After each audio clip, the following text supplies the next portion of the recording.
Personne ne m'avait prévenu pour le silence. Pas le genre de silence paisible, plutôt celui qui a un poids.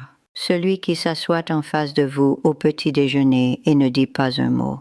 Je m'appelle Marguerite, j'ai 83 ans. Et la nuit où Richard est mort, la nuit où j'ai enfin compris ce que signifie réellement être seule, j'ai fait quelque chose que j'ai encore un peu de mal à admettre.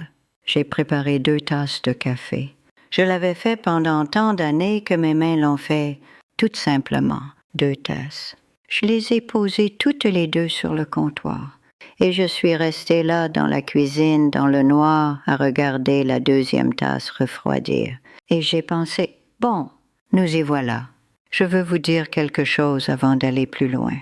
Parce que je sais que certains d'entre vous qui regardez ceci êtes en plein milieu de quelque chose qui semble immense. Un mari dont la santé décline.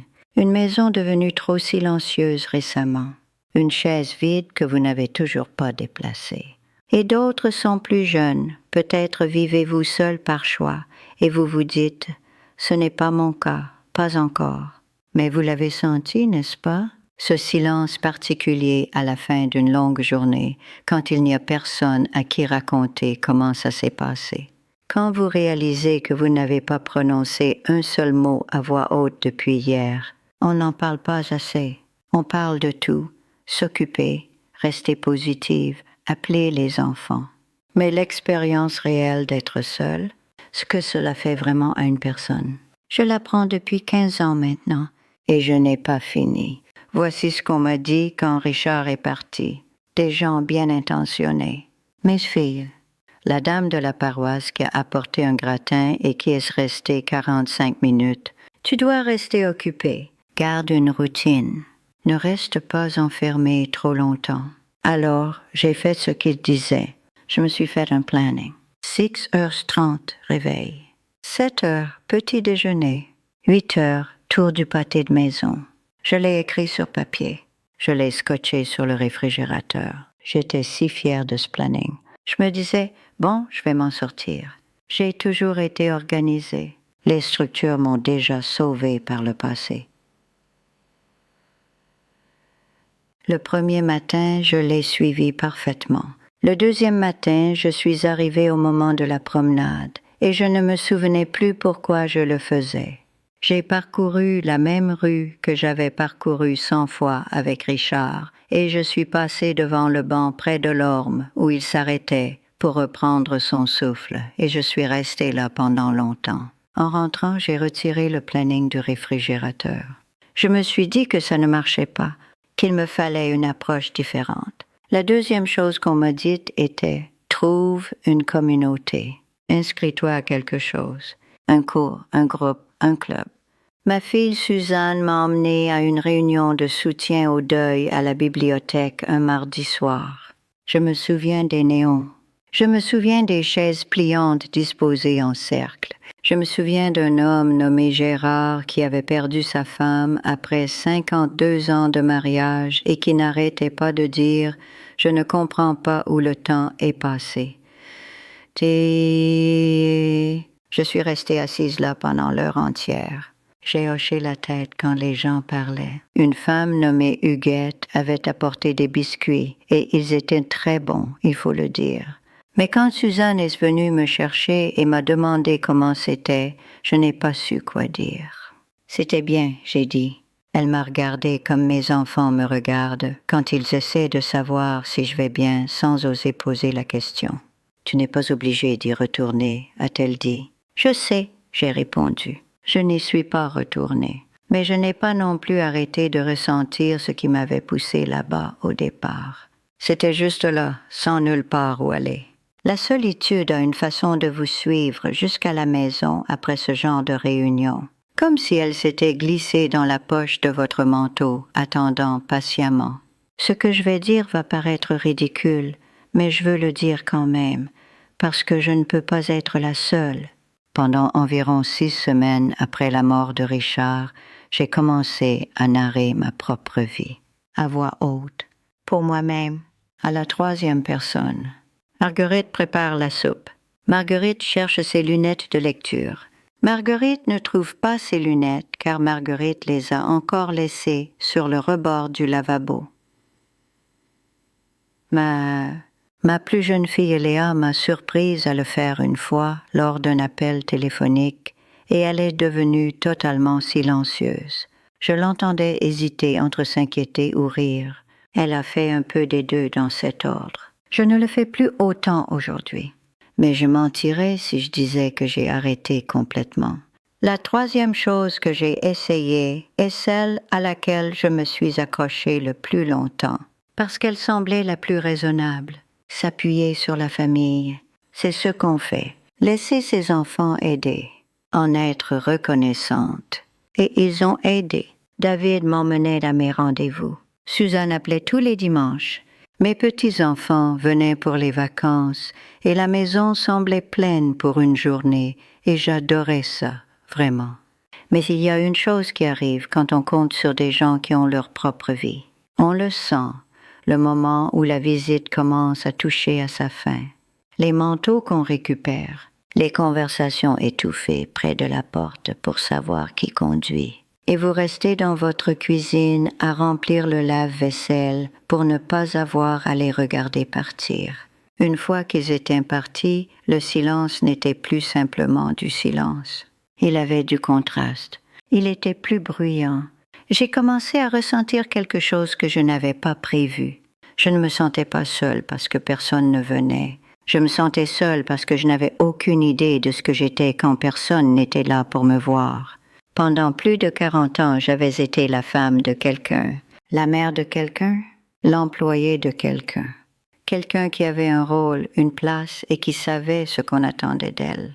Maintenant, je me réveillais le matin et j'étais juste Marguerite. Et Marguerite, c'est-il avéré, était une étrangère pour elle-même. C'était le point le plus bas, si je suis honnête. Pas le deuil, pas le planning qui ne marchait pas, ni le groupe de soutien avec les bons biscuits, ni les fêtes qui se terminaient. Le point le plus bas, c'était de se tenir dans ma propre cuisine un mercredi matin ordinaire et de réaliser que je ne savais pas ce que je voulais manger au petit déjeuner. Pas parce que je n'arrivais pas à décider, mais parce que pendant 30 ans, j'avais fait ce que Richard voulait et que quelque part, j'avais cessé de savoir ce que je voulais, moi. Je suis restée devant le comptoir pendant longtemps. J'ai fait des œufs. Je ne sais pas pourquoi. J'ai juste pensé, fais quelque chose de chaud. Assieds-toi. Mange lentement. J'ai mangé ces œufs près de la fenêtre, en regardant la mangeoire à oiseaux que je n'avais pas remplie depuis 3 semaines. Et quelque chose a basculé à ce moment-là. Juste un peu. Comme une fenêtre qu'on force et qui s'ouvre enfin. Je veux m'arrêter un instant. Parce que ce que j'essaie de décrire, ce genre de solitude particulier, pas le deuil, mais le fait de ne plus se connaître, je n'avais pas de mots pour cela jusqu'à récemment. Mon petit-fils, celui qui est doué avec les ordinateurs, celui qui m'appelle plus que tous les autres, il a vu mes vidéos. Il les regarde depuis des mois, et un après-midi il m'a appelé, et il n'a pas dit bonjour, il a juste dit « Mamie, ce que tu décris ». Les femmes ont besoin d'avoir ça avec elles, chaque jour. Pas seulement en vidéo. On doit mettre ça quelque part où elles peuvent l'atteindre. Alors on a construit quelque chose. Lui et moi. J'ai enseigné, il a codé. Pendant 2 semaines, je n'exagère pas, 2 semaines, sans presque dormir, il a construit ce que nous appelons maintenant l'application Freedom. C'est pour les femmes de plus de 60 ans. Et il y a tout ce que j'aurais aimé avoir pendant ces années où je restais dans ma cuisine sans savoir qui j'étais. Des suivis quotidiens pour qu'il y ait quelque chose qui remarque si vous ne vous êtes pas manifesté. Des rappels pour les médicaments, parce que je ne peux pas vous dire combien de matins je suis restée avec un cachet dans une main et mon café dans l'autre, sans avoir la moindre idée de si je l'avais déjà pris. Une routine construite spécifiquement pour vous, votre santé, vos limites, votre vie réelle. Des exercices cérébraux doux mais réels. Des routines de mouvements simples qui prennent quelques minutes mais qui comptent. Toute une section sur la façon de poser des limites avec la famille, ce qui semble dérisoire jusqu'à ce qu'on en ait besoin. Et il y a une compagne, une Marguerite, dans l'application disponible 24 heures sur 24, qui restera avec vous dans ces moments à 3 heures du matin, quand la maison est très calme et que vous avez besoin de parler. J'ai des femmes qui m'écrivent chaque semaine maintenant, des femmes qui disent des choses comme « Je n'avais pas réalisé à quel point j'étais devenue seule jusqu'à ce que j'aie quelque chose à retrouver chaque matin. » Gertrude, du Limousin, m'a écrit pour dire qu'elle avait oublié ses médicaments pour la tension pendant 6 jours et qu'elle ne s'en était pas rendue compte avant que l'application ne lui demande. Elle a dit « Marguerite, ça aurait pu m'envoyer à l'hôpital. » Une femme nommée Carole, 74 ans, vit seule en Provence, ses enfants sont à l'autre bout de la France, m'a dit qu'elle avait pleuré le premier matin où elle l'a ouverte, parce qu'il y avait quelque chose qui l'attendait, juste quelque chose, qui demandait comment elle allait. Ce n'est pas rien. C'est tout. Mes enfants pensent que je devrais arrêter. Ils me l'ont dit plus d'une fois. Léa a appelé le mois dernier, et vous connaissez Léa, elle ne mâche pas ses mots. Elle a dit « Maman, tu as 83 ans. Tu te donnes un spectacle. » C'est ce que font les adolescents, pas les grands-mères. Mon fils David m'a envoyé un email. Un vrai email, formaté comme une note de service, m'expliquant pourquoi ce n'était pas approprié pour quelqu'un de mon âge. Mais voici ce que je leur ai dit et ce que je vous dis. Tant qu'il y aura une femme pour m'écrire qu'elle s'est sentie moins seule grâce à cela, je ne l'enlèverai pas. Le lien est dans le commentaire épinglé. Quand vous serez prête, rien ne presse. Maintenant, revenons à ce mercredi matin. Les œufs près de la fenêtre. La mangeoire que je n'avais pas remplie. Après avoir mangé, j'ai mis mon manteau et j'ai marché jusqu'à la petite quincaillerie du coin qui est là depuis qu'on a emménagé dans cette ville. Et j'ai acheté un sac de graines, des bonnes, avec des graines de tournesol. J'ai rempli la mangeoire en rentrant. Je l'ai raccrochée. Je me suis rassise près de la fenêtre avec une deuxième tasse de café, juste une cette fois, et j'ai attendu. Le premier oiseau est arrivé en moins de 10 minutes, une petite mésange. Je ne m'y connais pas très bien en oiseaux, mais je reconnais une mésange quand j'en vois une. Elle s'est posée sur le bord et a mangé avec un sérieux que j'ai trouvé vraiment impressionnant, très concentrée, sans hâte, faisant exactement la seule chose qu'elle était venue faire. Je l'ai regardée plus longtemps que je ne devrais l'admettre. Et j'ai pensé, c'est quelque chose. Cet oiseau est venu parce que j'ai fait quelque chose. Une petite chose, un sac de graines. Mais c'est quelque chose. Le lendemain matin, je l'ai rempli à nouveau. Et 2 oiseaux sont venus. Je sais ce que ça laisse entendre. Une vieille femme et sa mangeoire. Je ne revendique rien. Je vous raconte juste ce qui s'est passé ensuite. Ce qui s'est passé ensuite, c'est que j'ai commencé à faire d'autres petites choses. Non pas parce que j'avais lu un truc ou que quelqu'un m'avait conseillé de le faire, juste parce que la mangeoire m'avait montré quelque chose de vrai, qu'une action petite et concrète compte encore. Que mettre quelque chose au monde, même un sac de graines, fait revenir quelque chose vers vous. J'ai commencé à appeler ma sœur Jeanne le jeudi matin, juste comme ça. Elle habite loin d'ici. Et nous étions tombés dans cette distance polie que les familles prennent parfois, les cartes d'anniversaire, les appels pour les fêtes. Mais j'ai commencé à appeler le jeudi juste pour lui demander ce qu'elle lisait. Elle lit toujours quelque chose. Elle peut parler d'un livre pendant 40 minutes sans s'arrêter, et ça ne me dérange pas. Sa voix est chaleureuse. Elle ressemble à l'enfance, avant que l'enfance ne devienne compliquée. J'ai commencé à laisser la radio allumée, pas pour avoir de la compagnie exactement, juste pour le son. Certains matins, il y avait une femme sur France Musique qui passait du vieux jazz, et je préparais mon petit déjeuner avec Ella Fitzgerald dans la cuisine, et ce n'était pas pareil que de ne pas être seule, mais c'était quelque chose. Et j'ai commencé, c'est ce qui m'a le plus surprise, j'ai commencé à écrire. Pas un journal, rien d'aussi formel, juste un petit carnet sur la table de la cuisine. J'y notais ce que je remarquais. La mésange. La pluie qui sonnait différemment contre la fenêtre de la chambre par rapport à celle de la cuisine. La couleur particulière de la lumière un mardi de novembre qui est différente de n'importe quel autre mardi de n'importe quel autre mois.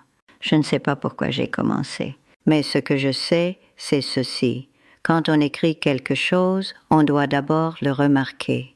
Et quand on remarque les choses, les petites choses, la couleur de la lumière, le chant d'un oiseau, on est présente dans sa propre vie. On n'attend pas qu'elle reprenne. On ne joue pas la comédie pour les autres. On est juste présente. C'était ce que j'avais perdu sous le deuil, les plannings et les groupes de soutien. Pas vraiment le lien, pas vraiment la compagnie. La présence dans ma propre vie. La connaissance que j'étais toujours là et que ce « là » valait la peine d'être vécu. Il y a des matins maintenant, encore, après tout ce temps, où je me réveille, la maison est calme et je le sens. Ce poids, il n'est jamais parti complètement et je ne m'attends pas à ce qu'il le fasse. Mais il y a une différence entre la solitude qui vous vide et la solitude qui vous apprend quelque chose sur vous-même. Je connais la forme de mes journées maintenant. Je sais que je préfère le matin à l'après-midi. Je sais que je pense plus clairement quand j'ai mangé quelque chose avant de m'atteler à quoi que ce soit d'important. Je sais que la voix de Jeanne m'aide, que les oiseaux aident, que le fait d'écrire aide, que le silence est moins effrayant quand on l'a choisi, ne serait-ce qu'un peu. Je sais des choses sur moi-même à 83 ans que j'aurais dû savoir à 40. Que j'étais si occupée à être utile, à être la femme de quelqu'un, la mère de quelqu'un, l'employée de quelqu'un, que je ne me suis jamais arrêtée assez longtemps pour être à moi-même. Ma propre personne. Je pense à Sarah parfois quand je réfléchis à cela, ma voisine 2 portes plus loin. Elle a 41 ans et elle porte une fatigue particulière que je reconnais, pas une fatigue physique, même si c'est aussi cela. La fatigue de ne jamais vraiment se rattraper soi-même. Elle est passée la semaine dernière avec une assiette de quelque chose. Elle fait ça de temps en temps. Elle apparaît avec de la nourriture, comme une sorte d'ange pratique. Et elle s'est assise dans ma cuisine pendant quelques minutes, pendant qu'Emma était à l'école. Et j'ai dit, sans réfléchir, c'est quand la dernière fois que tu as fait quelque chose juste parce que tu en avais envie. Elle m'a regardée et je l'ai vue essayer de s'en souvenir pour de vrai. Elle n'a pas pu trouver de réponse assez vite pour être convaincante. Je ne suis pas en position de dire quoi que ce soit à Sarah. J'apprends encore moi-même. Mais j'ai pensé à elle pendant tout le reste de l'après-midi. À la façon dont beaucoup d'entre nous passent si longtemps sans poser cette question que nous finissons par croire que nous n'en avons plus le droit. 83 ans sur cette terre, 52 hivers, 52 printemps, des milliers de matins. Pour beaucoup d'entre eux, je ne faisais pas attention. J'étais ailleurs dans ma tête, quelque part dans un futur qui n'est jamais vraiment arrivé, ou coincé dans un passé qui ne voulait pas tout à fait me lâcher. Mais il y a eu des moments.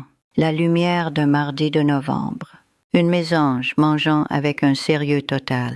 Ma sœur Jeanne parlant d'un livre pendant 40 minutes sans s'arrêter. Une 2e tasse de café, juste une, près d'une fenêtre. Ces moments sont toujours là. Ils continuent d'arriver si vous restez assez tranquille pour les remarquer. Je ne regrette pas qu'il m'ait fallu autant de temps pour comprendre cela. On ne peut pas regretter ce qu'on ne savait pas. On peut seulement décider quoi faire maintenant qu'on le sait. Le « maintenant », c'est déjà beaucoup finalement, même à 83 ans. Même seule dans une maison plus calme que ce que j'avais prévu. Même avec une mangeoire à oiseaux, un petit carnet et les appels du jeudi à Jeanne. C'est quelque chose. C'est plus que ce que je pensais. Dans ces petits matins où je faisais 2 tasses de café sans réfléchir, si ce que j'ai dit aujourd'hui vous semble familier, si vous êtes dans ce silence particulier et que vous ne savez pas trop quoi faire de vous, l'application Freedom est là pour vous. Mon petit-fils et moi l'avons construite à cause de matins exactement comme ceux que je viens de décrire. Il y a quelque chose qui vous attend quand vous l'ouvrez, quelque chose qui demande comment vous allez. Mes enfants veulent toujours que je l'arrête. Ils m'envoient toujours des emails. Mais je continue de penser à Carole en Provence, à Gertrude dans le Limousin, et à toutes les autres qui ont écrit pour dire qu'il y avait quelque chose là quand la maison était silencieuse. Le lien est dans le commentaire épinglé. Merci d'avoir passé ce moment avec moi aujourd'hui. Je le pense vraiment. Si vous voulez revenir, et j'espère que vous le ferez, vous me trouverez ici. Prenez soin de vous, quoi que cela signifie pour vous.